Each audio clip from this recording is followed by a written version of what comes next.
first point of contact we're going to talk about is our feet. Now, when talking about your feet and where they're going to be placed, it's all going to be dictated upon your hip mobility and your spine flexibility. Ben has good hip mobility and spine flexibility, so what he's going to do is he's going to pull his feet behind him, tuck them almost to where they're directly underneath his hips, and drive his toes into the ground. Now, if he does not, if it's someone that is a relative newbie or they just don't have good mobility in their hips or their spine, what they're going to do is bring their feet out in front of them like such and drive their heels to the ground.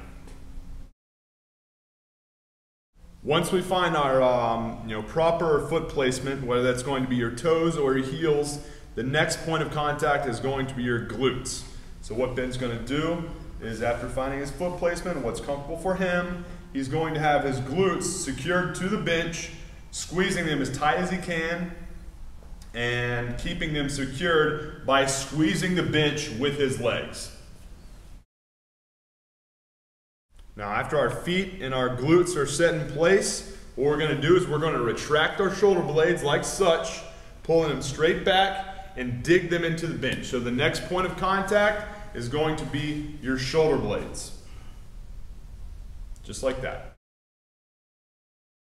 All right, so after getting our feet, glutes, and shoulder blades in place, our next point of contact is going to be our head.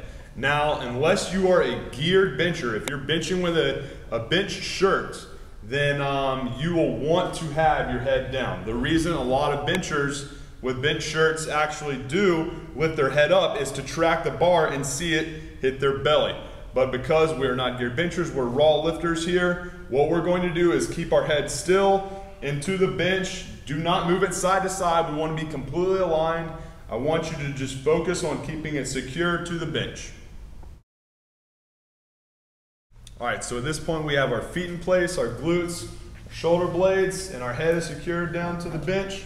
Our next and last point of contact is going to be your hands. Your grip is going to be very important. Find what works best for you. Ultimately, whatever is going to be comfortable is what I want you to focus on. As long as your levers are aligned, as long as you have the bar in the heel of your hands or in the palm of your hands, as well as not being too wide or too narrow. Too wide, you're going to have a lot of issues with your shoulders later on. Too narrow, and it's going to give you some wrist problems, elbow problems, and probably some shoulder problems as well. So find what's comfortable for you, keep everything aligned, and you're going to be good to go.